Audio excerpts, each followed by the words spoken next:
Today, we are talking to a stalwart in our community who has amassed 10 properties with JWB, she has multiple real estate portfolios. We're going to talk about her journey and the things that she's uncovered. And then we're going to talk about two, what I would call advanced, highly sought after real estate strategies that people talk about all the time: infinite banking and bank on yourself, which is a new thing that you are tinkering with. And that's why we call her the Maven.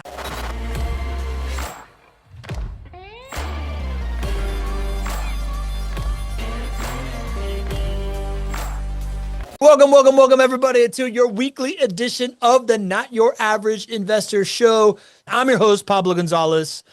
Today, we are joined by Leslie Wilson, who everybody affectionately knows in our community as the Maven from the mountains of Denver. Leslie, welcome back to the show. Thank you, Pablo. Leslie, it's been a while since we were just talking about the fact that you've come on a couple of fan appreciation shows, and then the last one that you came on was a taxes show.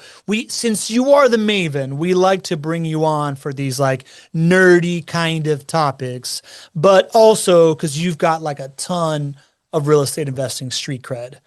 Give us the shortened version of: you started as a financial advisor and you eventually decided real estate, and you've done a bunch of stuff. Give us the real estate journey, Leslie.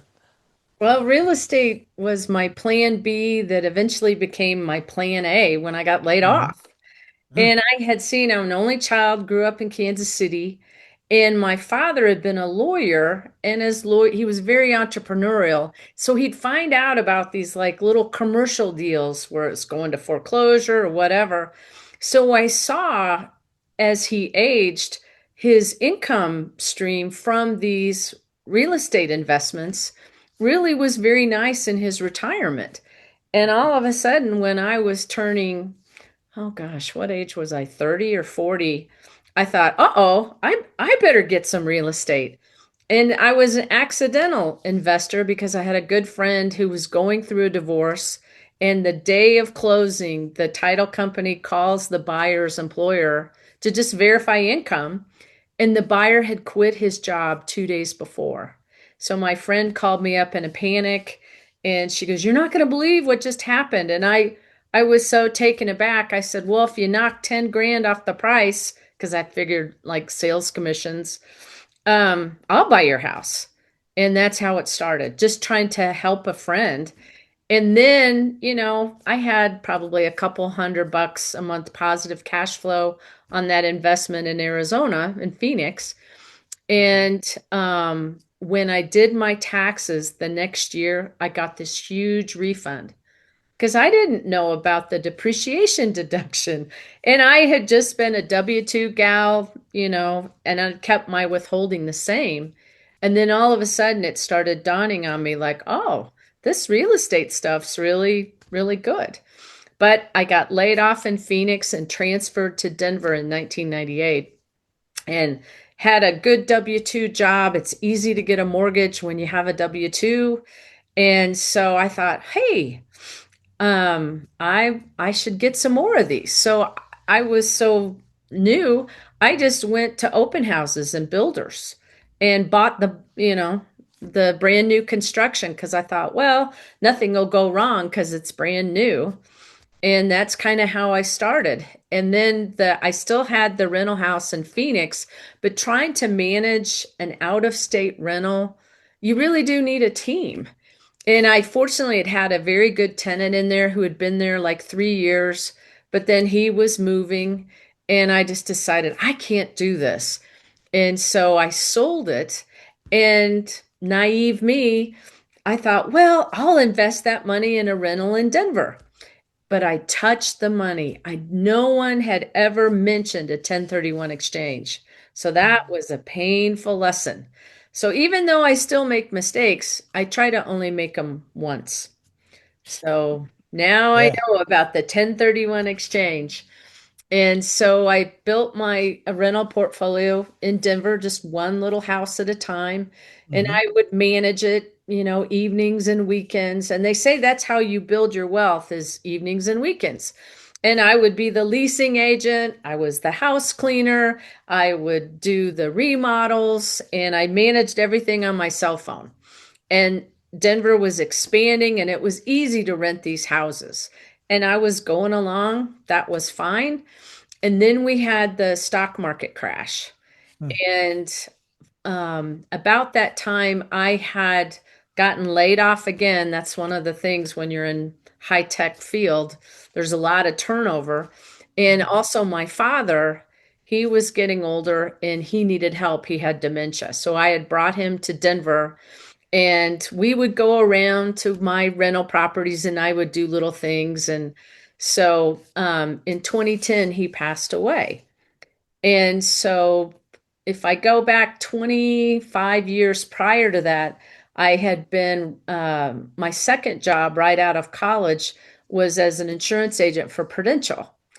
And I would financially plan, but my father, I could only get him about 70% there because he would still do all these deals. And he had an executive line of credit with Bank of America. And I would get that thing paid off and he would tap it again because he was a collector. And so he had these collections of art and military memorabilia, all kinds of stuff. And I was really worried that the IRS would come knocking on the door because my dad was always in the paper. And they would say, oh, well, this is a very valuable collection your father had. And oh, here's a $500,000 IRS bill or whatever it would be. So I thought, oh gosh, I'm really going to be sad, when he passes away. But then I thought, $2 million would, cheer me up a little bit. So I had bought these insurance policies while I was an agent on my father's life that I owned, and I paid the premium. And so in 2010, bless his heart, that was the only year there was not an estate tax. Oh, wow. Congress had sunsetted it. It was so that also coincided with the housing crash of Yeah. 2009. So I took that $2 million dollars and went shopping in Denver. And I was buying bank foreclosures and I was buying a house a month. So that's how I built my Denver portfolio. And I also then started with Fortune Builders in like 2014. And by that time, Denver had recovered. And it's weird how your perception of value changes. I was buying these foreclosure homes for like 115, 117, whereas probably, oh, 9, 10 years prior, when I bought them from the builder, they were double that price. So in my view, it was like a half price sale. Of course, I'm going to go shopping. And all my friends were like, oh, isn't that risky? Don't you want to wait until prices go up? Like, oh, this is the downturn. And I thought, no, let's go. And so had a lot of fun doing that. And so when I saw with Fortune Builders and I met Greg and I watched him, I unfortunately, prior to finding Fortune Builders and Greg, I had invested with this kind of shyster company up in Detroit, Michigan. So then I was snake bit. I thought, well, I was successful doing it all myself, and Detroit has been a real headache and a lot of just disappointments, really. And so then in the pandemic, when I found the show, coming here every week and seeing how Greg thought and what he was doing, I thought, okay, I'm ready. But then, of course, everybody else was ready too. So I could only buy my first house in 2021 because there just wasn't enough supply. And then as I built my portfolio, I did the 3-pack so I could get up to 10 properties in December of 2024. So now I have 9 rentals in Colorado, just 2 left in Detroit, and 10 in Jacksonville. Oof. what, what, what a journey, man. It's funny, Leslie, because we talk about you, we'll make the example of the order of operations of like how most people, their first rental property, it's like property first, right? You have this opportunity to buy a property and then everything else is the market that it's in is a secondary consideration. It just happens to be there. The team that you have, people don't think about that nearly enough. And then which was your first one, right? Then you went to your market, right? Like then you went to Denver, and then you Right. started thinking market first. You're like, I'm in this market. I'm buying up properties, gobbling them up. Definitely what a moment in time to like come across a whole bunch of capital in like 2010, and with It the was, yeah. perspective of seeing that it's half off, not that it's tumbling down and whatever, right? Well, and a lot of people, because you do have to be a bit of a contrarian. Yeah. And when the prudential agents handed me that death benefit check, oh, they wanted me to just keep it with them and invest in an annuity. And, they make great commissions on that. And I was like, oh, no, I think I'll invest in real estate. And they were like, real estate, isn't that risky Now? and dangerous? Yeah, Yeah. yeah, And yeah, so I was off to the races in Colorado, and then I saw what had happened in Colorado with the downtown revitalization, and how when I landed here in 1998 and they had just built this Rockies baseball stadium yeah. in like Skid Row, and Yeah. they were doing all these condo conversions, and I could get a house in the suburb with a nice yard for like 250, maybe even my first house I bought here was 218. And these downtown condos were just that expensive, but none of the amenities. And then sure enough, once downtown, got the 10,000 people living downtown and it became an 18-hour city, now those same condos, those lofts that are warehouse conversions are 750 to a million Yeah. five. Yeah. And so I'm really looking forward to seeing Jacksonville take that same trajectory.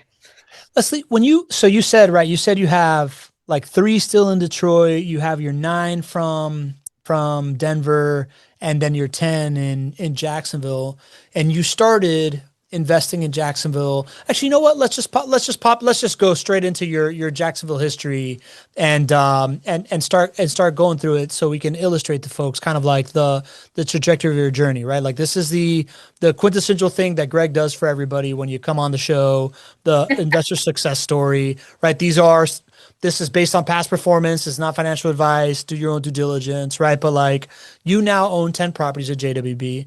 And I'd love to, go through and look at these dates based on what you just told us, right? So 2021, you were kind of buying one at a time.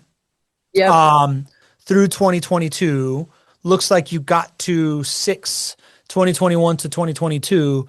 I bring that up to say you just mentioned this idea that you have seen the downtown transformation. You were just telling me before the show that like that's what you're most excited about. This idea that like downtown Jacksonville is going to become an 18-hour city. You've seen what it does.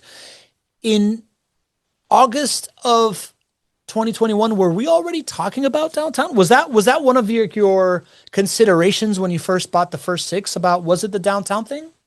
No, it wasn't. I think what I did when I saw we were just coming out of the pandemic and we had that stimulus bill from Congress, Mm-hmm. and everything kind of came to a stop.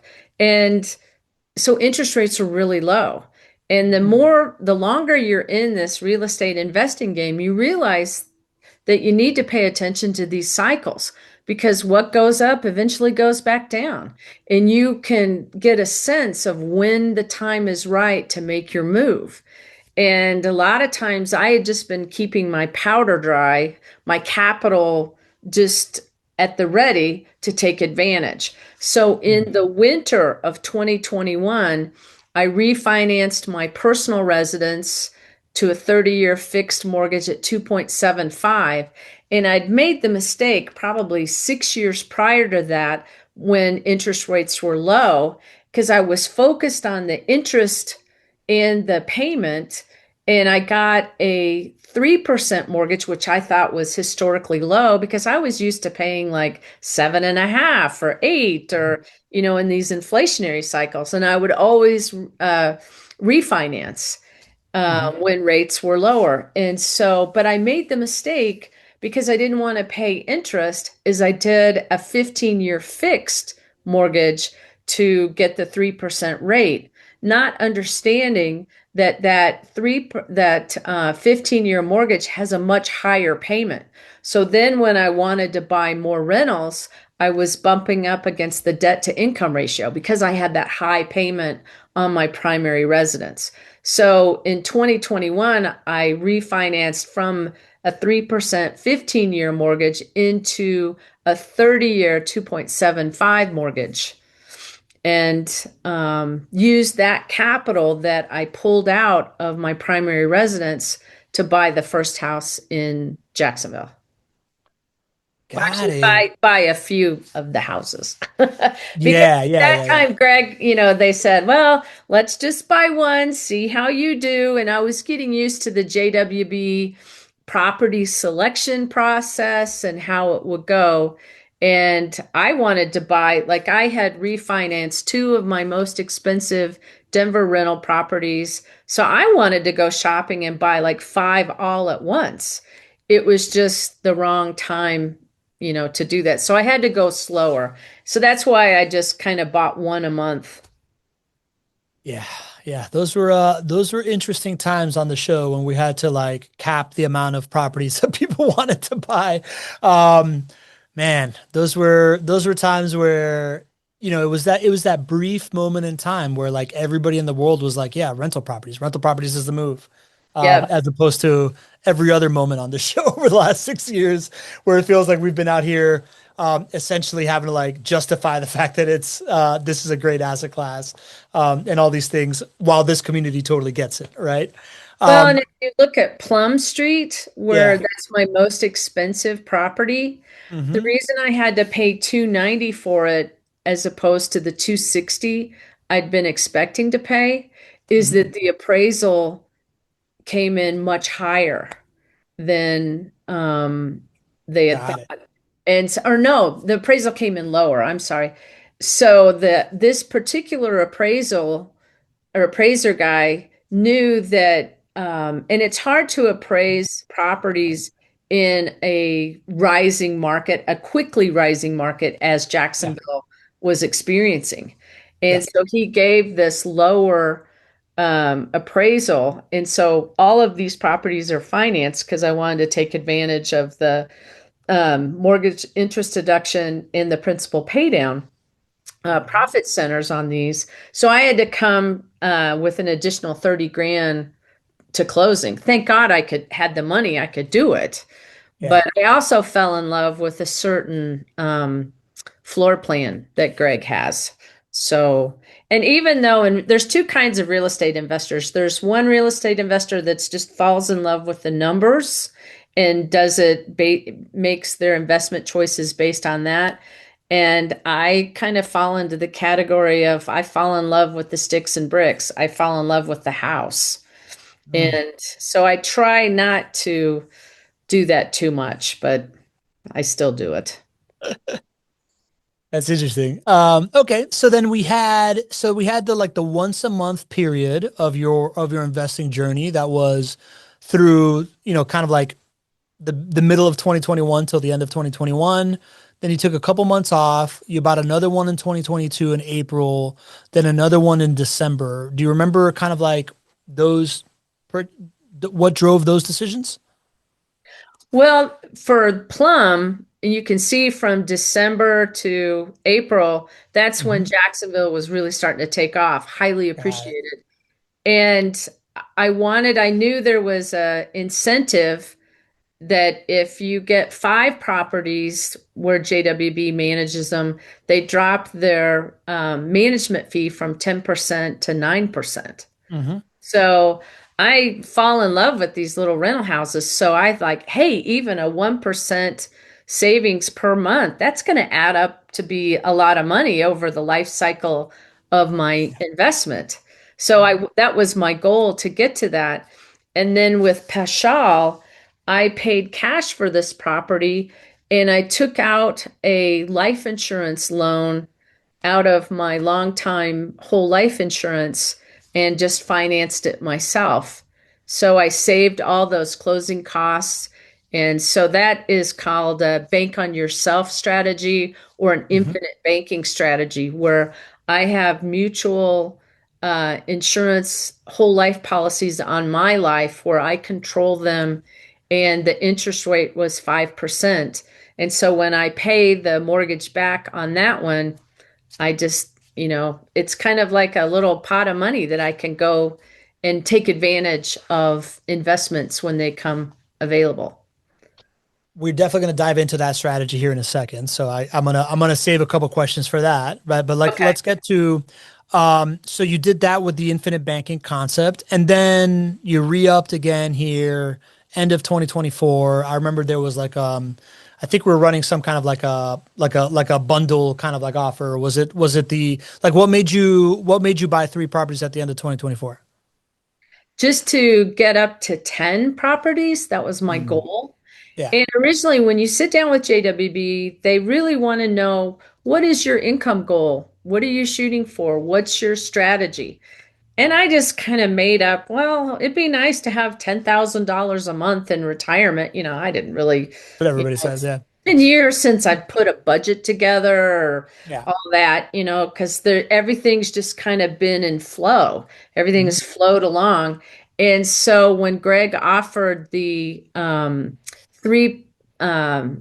the three property bundle and all these incentives, maintenance credits, interest pay down, that purchase process was a little bit different because I had about, I don't know, 550,000 that I could invest. So we chopped it up into three properties. And that also there was a new mortgage product that was now available called the debt service income ratio, DSCR, or Mhm. credit ratio loan.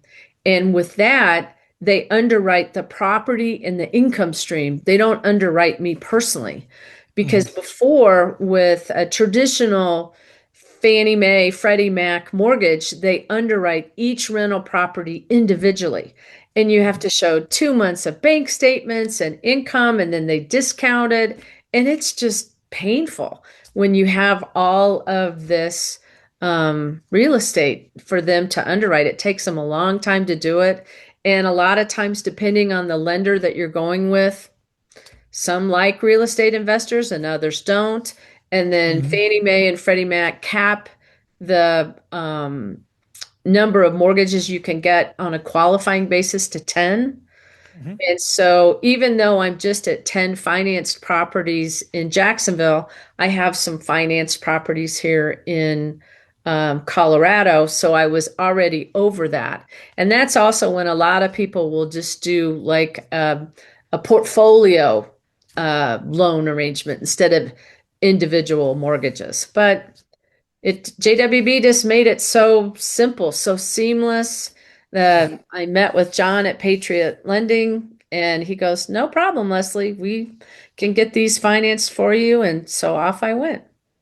Nice, nice. The patron Santorius, Michael Santorius, has a question for you.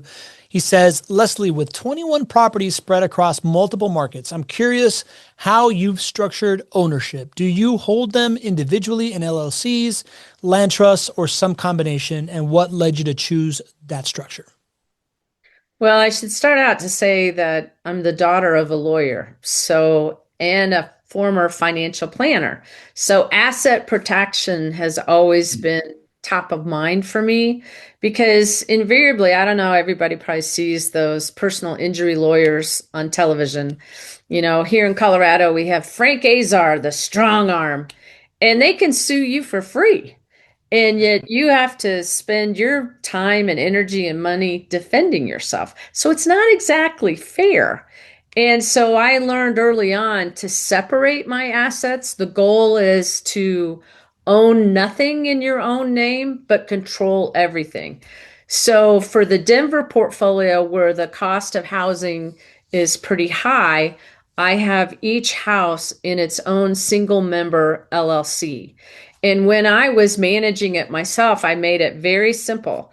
I would take the address of the property LLC and I would automate it. So I'd have my tenants go to a Chase Bank and I said, "You remember where you live, right? 123 Main Street LLC? That's where you deposit your rent."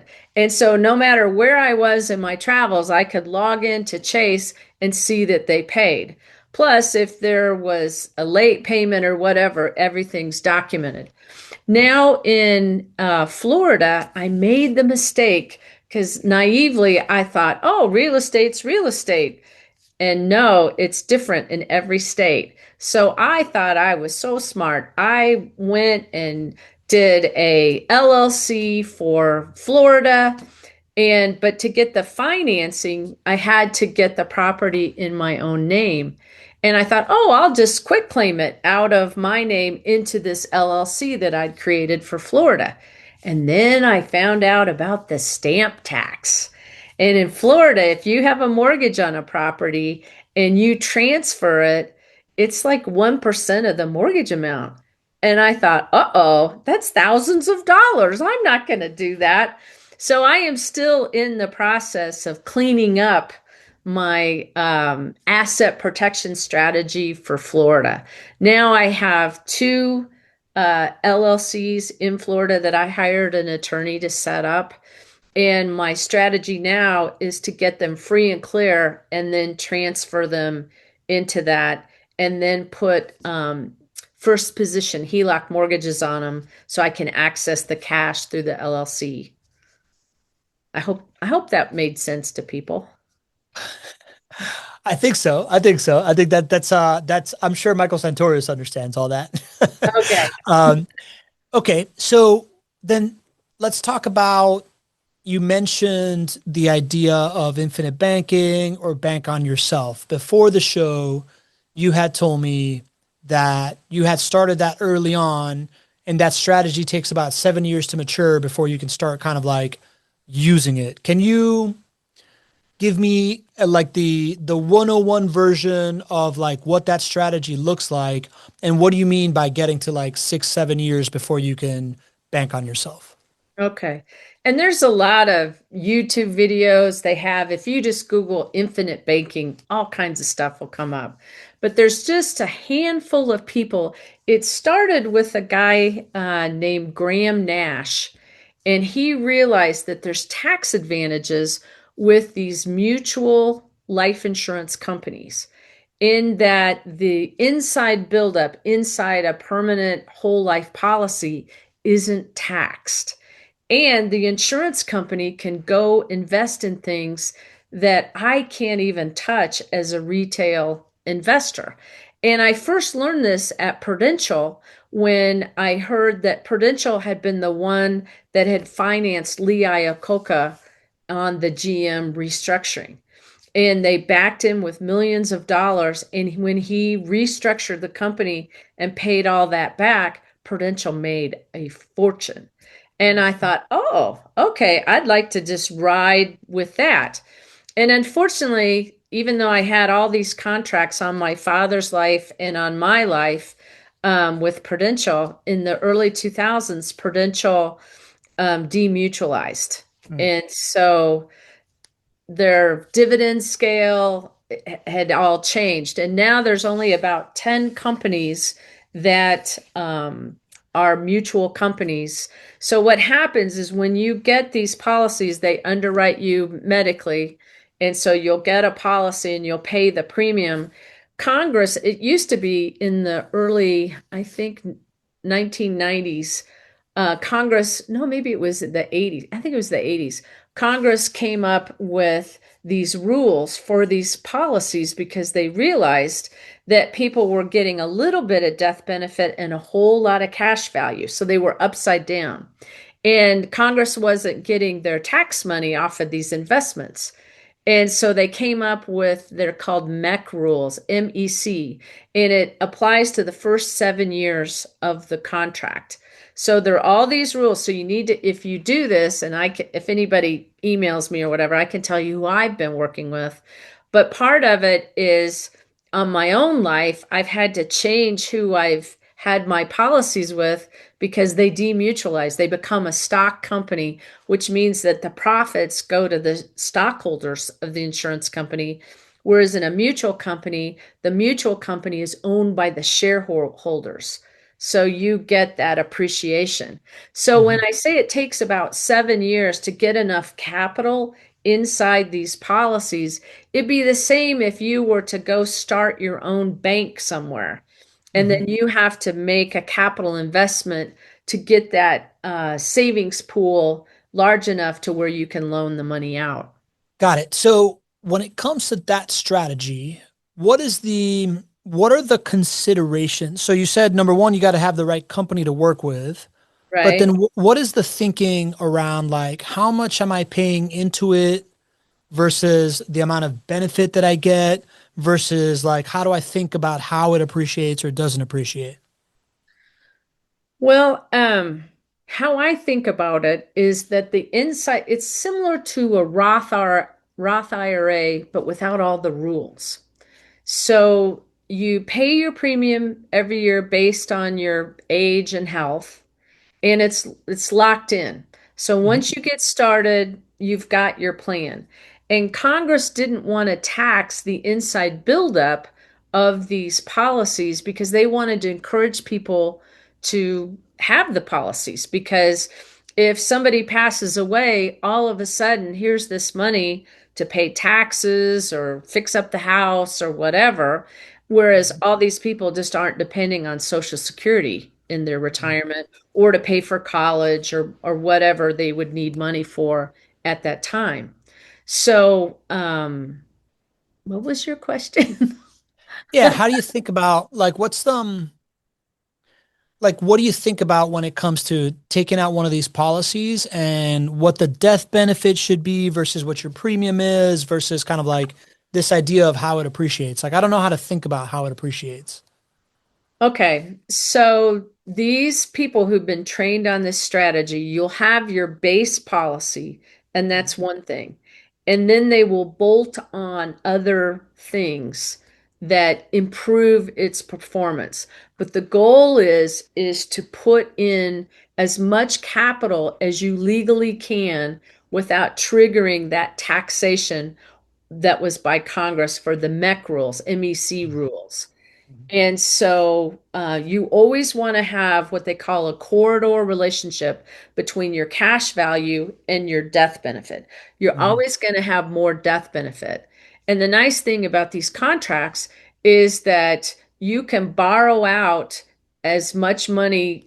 There's always going to be, they're going to keep some money in there to support the death benefit. But if you pass away and there's a loan on it, you don't have a repayment plan. They just deduct it from the death benefit at the time of death.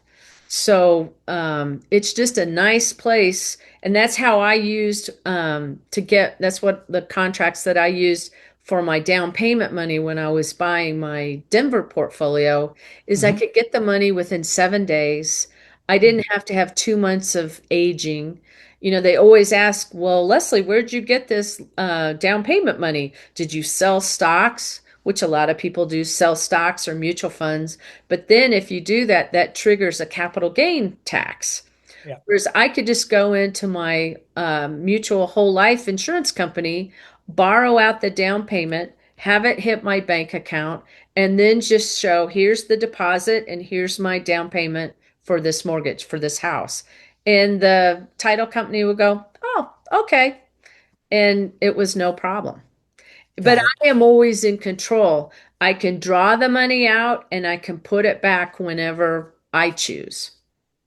So you said this is for your Denver portfolio. There was kind of like two buying seasons in your Denver portfolio, right? It was like when you got there from Phoenix. Was Right. that when you were using this strategy, or was it in the Yes. 20? Okay, got it. So you got there from Phoenix. You started using that to buy the beginning of this portfolio. The second wave in 2010 was based on this death benefit you got from your dad, Uh-huh. and you had all this cash flow. Have you used that again? Like once you know, like your Denver properties have aged out. I know that you're retired. You live off of your real estate income. Yep. Like Have you used that again? Does it then come all back the around for time, another round? all the time. Okay. I pull it out and I put it back. I pull it out and put it back because when I put it back, it grows tax sheltered. I never have a taxable event when I go use that money. Hmm. And it's private, it's just a little loan form between me and the life insurance company. And then they bank wire the money into my account. And then when I close on a new rental property, I wire that money for the down payment of the mortgage. And then when I either sell a property or let's say I refinance a property, then I just pay it back. And so, Got it. like for that portfolio, I really wanted to get another property. And I thought, this one's 225,000. Oh, I've got more than 225,000 sitting in this life insurance. So I just yanked it out and went shopping. Got it. Have you bought any of the JWB ones that you bought in the last 5 years with this? Pashal was the only one. Michelle. Okay. Then I would refinance my other properties, but I use them together. The whole life insurance, cash value, and then mortgage financing. Got it. And this Pasha one, this one you bought in cash Uh-huh. in order with this strategy. Correct. Yeah. Got it. Interesting. Okay. Eddie Harris from Hotlanta has a question here. Hi, Leslie. You're awesome. That was Eddie's words. I agree. I have a whole life policy that has a death benefit of 1 million. I can borrow on the policy up to 750K. The interest is 4.3%, I think. If I borrow just say 500K, is it taxed that year as ordinary income? Thanks. No, no. Not taxed. So if he didn't mention the company that he's with, but if it's a mutual company, dividends are not taxed because it's considered a return of premium. Hmm. So there's two kinds of insurance companies. There's the insurance companies that have stockholders that own them, where the Mhm. stockholder puts in the capital.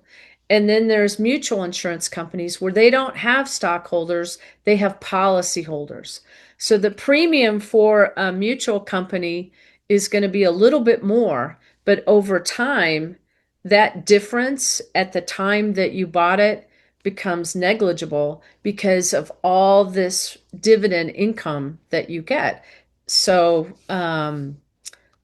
yeah, I think that it depending on what he's done, if it's a variable life policy or a universal life policy, you can make withdrawals up to your cost basis. Let's say he put in, let's say 100,000 into this $1 million life insurance contract. So that strategy you would want to, and he had 750,000 he could borrow against. So his cost basis will be 100,000. So he would just withdraw that. And to get access to the other, then he would do a loan. Well, loans against life insurance policies are not taxable. Got it. Okay. So it's That's a kind of, good, yeah, it's yeah, nice. that's a great answer. Great question. Alejandro Diaz is saying, Brian D. Lee explains the insurance policy in his book, Yep. Retire in 10 Years or Less, Yep. recommended by Greg. That's right. Ryan, he came to the summit, right? Yep. Okay, Leslie. So that's the life insurance, the infinite banking policy, right? Right. And now, as we were warming up for this call, you started telling me about this other thing that you're now experimenting with. And it's something along the lines of like be your own mortgage or something. How do you describe it? So now that I have 14 mortgages, Yeah. I ran across this guy that had an advertising called Replace Your Mortgage. Hmm. And I thought, And he tells this story about the what we know as the 30-year amortized mortgage was Hmm. really started in 1913. And he said before that, like all the farmers, they would just use basically a HELOC with the bank. They would put all their income with the bank when they sold their crop. And then they would just make little draws to live on. And then when it came time to plant their crop in the spring, they would make a bigger draw and the bank would just charge them simple interest. Well, when after 1913 and the Fed was created, they came up with this amortized mortgage where they front end load the interest expense to a 30-year mortgage. So it's compound interest instead of simple interest. And so he had me go look at my closing disclosure for my mortgage. And this was a page, on this one, it's page 5. Sometimes it's page 3. But if you look down, you'll see that there's a total interest percentage where they talk about that if you pay for 30 years on this mortgage every month because your payment is locked in, on this one, let's see what property. This is Hall's Hammock, the one that I just did in December. I would have paid 104.478% interest. So basically, by keeping this mortgage for 30 years, I would have paid more than the cost of the purchase price of the house to the bank. And so this replace your mortgage strategy, they have a whole consulting program where they will help people by switching to an interest rate strategy and a payment Mhm. strategy. They say manage your cash flow through a HELOC on your mortgage to where the income goes into the HELOC quickly and then you pay your bills out of that HELOC kind of the way the farmers did it before 1913, and then you're only charged simple interest so you can chunk down your mortgage payment and totally pay it off within 5 to 7 years. So that caught my attention. I was like, wow, this is very interesting. And once you free up this capital where you're not paying all this interest to the mortgage company, then you can deploy that capital more strategically. So I was focused on the wrong things. I was just focused on the interest rate, Mm. not on the total interest paid. So now I just signed up with them since March. So I had a HELOC on my primary residence here in Colorado. And so I've been kind of experimenting with this. And it really is true. When you chunk your mortgage money or you chunk your income into this HELOC, and then it pays down your interest expense, and then you draw it out to pay your mortgage or other bills, it's less and less. And then I didn't know this either, but it's possible once you chunk this down for a bit, you can ask your mortgage company, they call it recast your mortgage, where they will reclassify so it'll show a lot lower interest payment due. I didn't Mm. know you could do all these things with mortgages. But this guy, he started out, he's in Tennessee, and he was a mortgage broker. And he got in with this client and he asked for a referral. And I guess it was a bunch of guys at a country club. And he goes, well, Michael, I'll introduce you, but nobody's going to buy a mortgage from you. Nobody's going to use you for a mortgage. And he said, what do you mean? We've got great rates. And you know how mortgage brokers are. And he said, well, they don't use them. And he thought, what? And then he saw how this bunch uses business lines of credit, portfolio lines of credit. They still get access to their capital, but they're only paying simple interest instead of compound interest. So that just like blew my head right open. So Leslie, if I was to boil down the infinite banking concept to like one line, I think it's essentially increasing your access to capital to grow the portfolio. Right.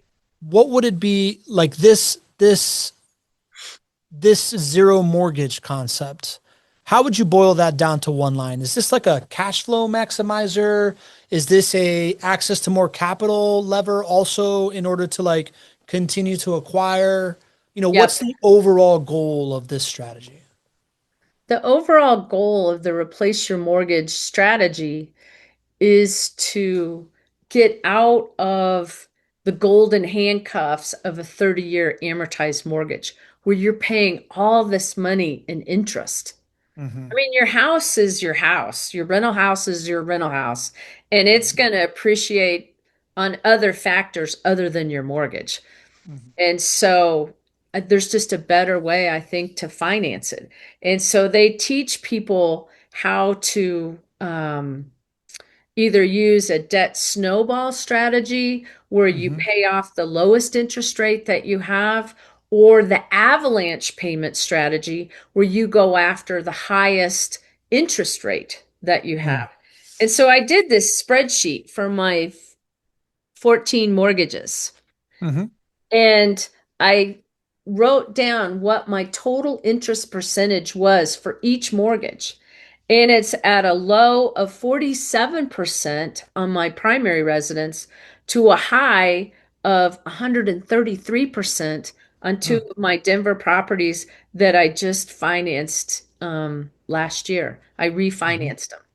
And so I thought, ooh, wow. If I can, and before I had used, there was a strategy I learned at Prudential using the cash value of my insurance policy. You know, there is a period on a 30-year amortized mortgage where you pay the first part of your payment is a lot greater than your principal pay down. But then at some point, usually around the 15th year, each portion of your mortgage payment will pay more principal than interest. So Mm-hmm. really the tax advantage of that mortgage has really become a lot less. So they would advise, Prudential would advise, then that's when you take your policy loan and pay off that mortgage. And so that's kind of what I had done, you know, Yeah. before. So Got it. they work in tandem, and then Yeah. you can protect your access to that capital because a free and clear home, I think you've heard me talk about, oh, that's just dead equity. It's just sitting there with no Mm-hmm. use. So Yeah. that's when you want to go get a first position HELOC to where you can draw it out anytime you want. And it also protects it against title thieves, where if they see a free and clear home and you're just going along paying your taxes and insurance direct every year, Mm-hmm. then the fact that there is an encumbrance on that title protects it. Even though you don't access it, just having that HELOC, and most HELOCs have either a 10-year draw period and a 20-year or another 10-year repayment period. Mm-hmm. But you can, you can do all kinds of things with them. But it's just a tool. Yeah. So let me ask something else, Leslie. You are somebody that has 20 plus rental properties. You're Hmm. already retired, right? Like Yep. you have enough passive income. Like, yeah, every time I talk to you, you're either on a trip or or planning a trip, right? Yep. Yep. You're gonna be in Italy for 4th of July. You're just telling me, Yes. right? 2 week cruise in Italy for Yeah, July. very cool. Yeah, I mean, you Yep. are like Nadeem Shah in the comments says, we all want to be like you when we grow up. Um, why are you pushing like what's the point of these strategies? Are you trying to acquire more properties right now? Are you, is this like you wanna increase your cash flow quicker because you see yourself having rising costs as you age? Like, what's the kind of like, what's the, why? Like, what's the whole? Is it just fun for you because this is all super cool, geeky financial engineering, and you're the Maven, and now you have all these magical, alchemistic powers of like financial engineering? Like, is it a hobby for you now? Like, what's driving you to do all these complex things and increase your access to cash flow and increase your purchasing power and buy more properties? What's going on? Pablo, you remind me of what my Denver realtor said. He's like, Leslie, you have enough. Why are you constantly trying to, buy more properties? And to me, I like to be efficient. And when I can find a better way or a more automated way to do it, it just excites me. And I retired from my W-2 job at age 44. And when I did the whole rich dad, poor dad cash flow game, and I added up what my passive income was and what my fixed expenses were, and realize that I'm out of the rat race, I have more than enough income coming in to pay my bills. Well, then now what do I do with my life? Okay, I travel around, but I love these strategies. And I Yeah. always want to experiment on myself, even when I was a financial planner. That's why I bought so many different contracts, so I could see how they did over time. And one thing too, I really enjoy providing safe, secure, well-managed housing for people. Mm. So that's why I do it. And, I'm sure everybody here on the chat who has a JWB rental property, we get solicited all the time. Oh, we want to buy your house. And it was funny after my mother passed away when we lived in Kansas City.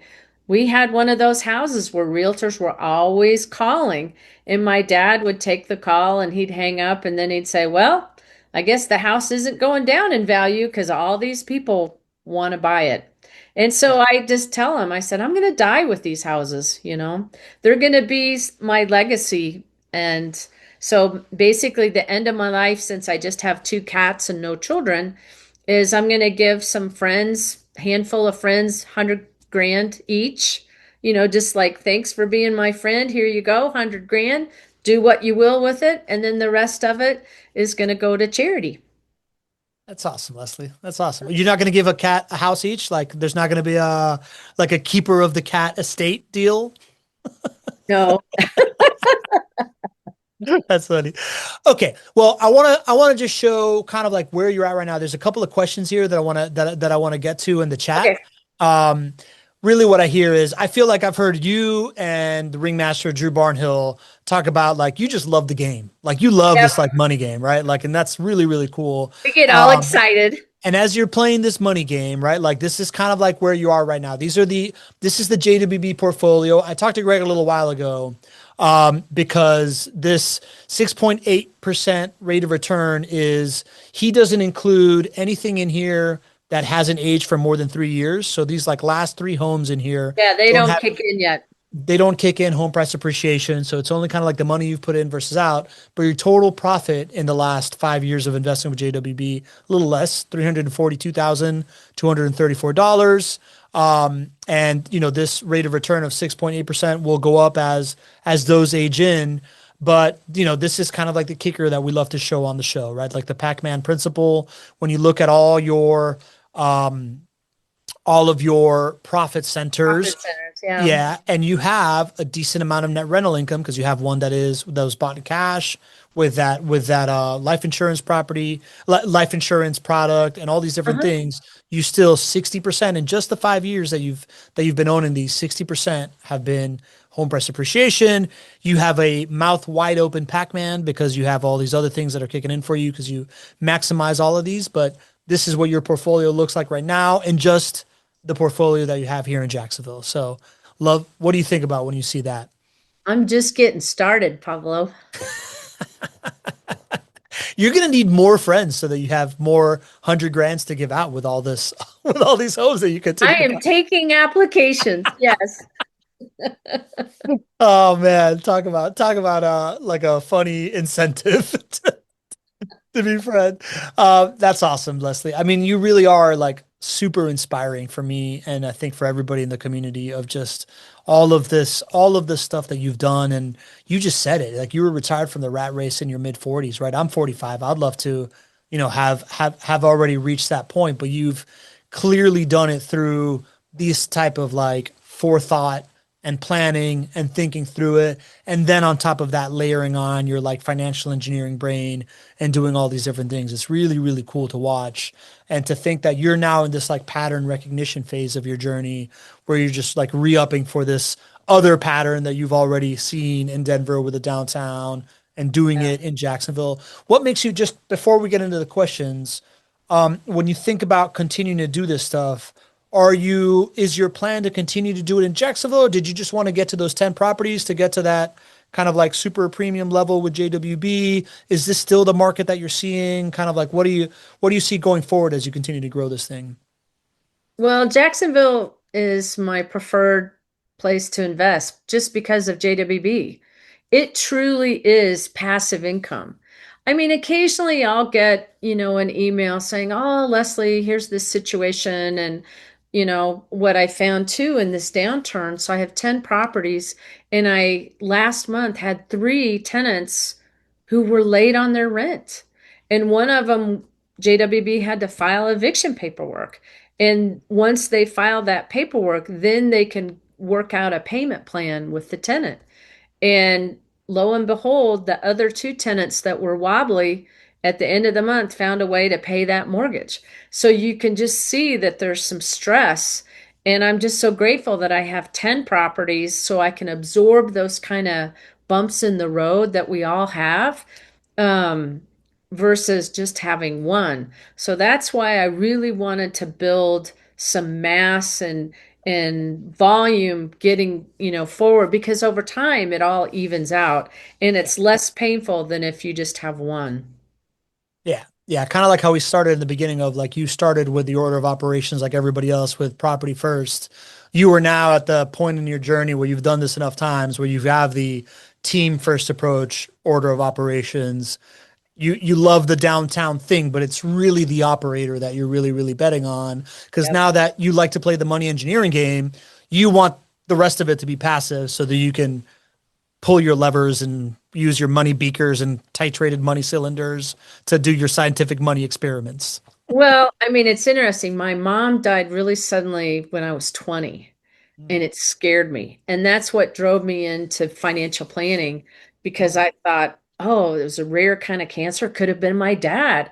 And I just started asking him some basic questions. And what I thought he would say and what he said were two totally different things. And he, I thought, well, I can trust Joe, right? I've seen you with Joe doing this, collecting. And he goes, oh my God, no, he'll be the first one to knock on the door. Don't let him in. And I thought, oh my gosh, so I started out scared. And it took a while for me to build my confidence. And then, like I said, I just was helping out a friend buying her house so she could get on with her life. And I was going along, and then I get a huge IRS refund because there was this depreciation deduction that I didn't even know about.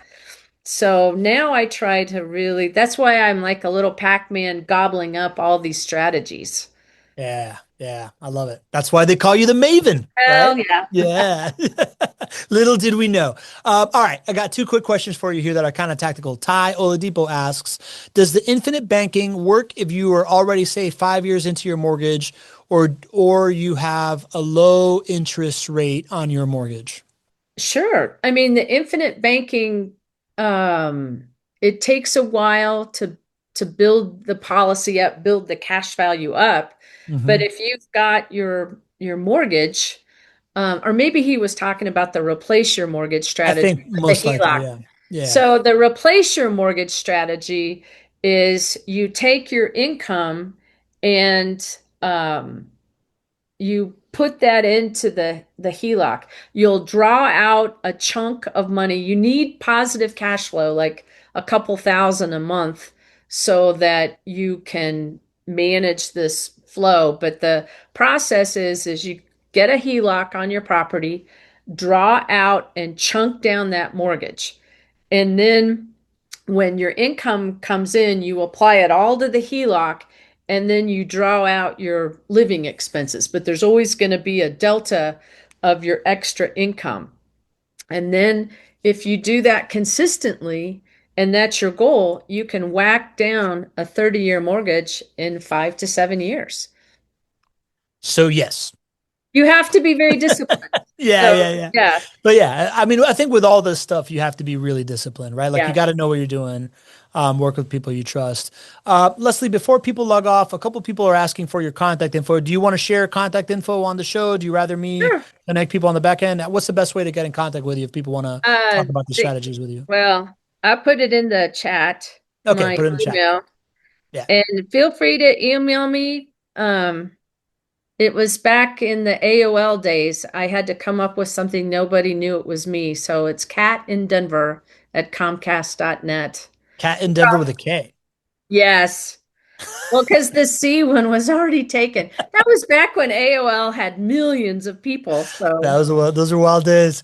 All yeah. right, so and then John Sosa has a question here. Would love thoughts from either of you on this one. John, spoiler, it's going to come from Leslie. She knows this stuff better than I do.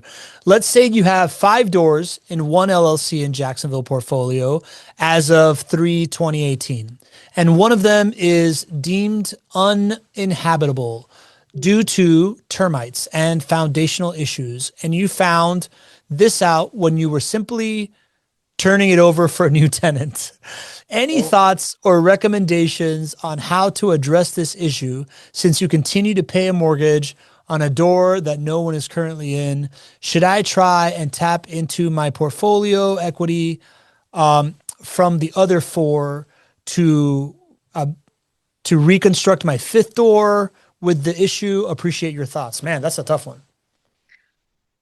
Well, I've actually experienced this in Jacksonville because Oh, that wow. first property, Acorn, Uh-huh. when I was down there for Summit, Uh-huh. and I always wanted to do drive by my properties. And this was a property that Greg had gotten, I think, for 10 grand or whatever. He was selling his portfolio, and it was built in 1927. So it was a historic property, and Mm-hmm. it had this outbuilding where the laundry was. And I had been back and forth with Caitlin, my portfolio manager, on re-roofing this outbuilding. And I just couldn't visualize it. And when I'd go on Google Maps or Zillow, I thought I just need to see this. So sure enough, I go to the property, I go around, and all of a sudden I look at the windowsill and I see some of the paint kind of fraying, and I'm like, that looks like termites. So there's two kinds of termites in Florida. There's the subterranean ones, and then there's the swarmers, the fly ones. Mm-hmm. And I had the fly ones.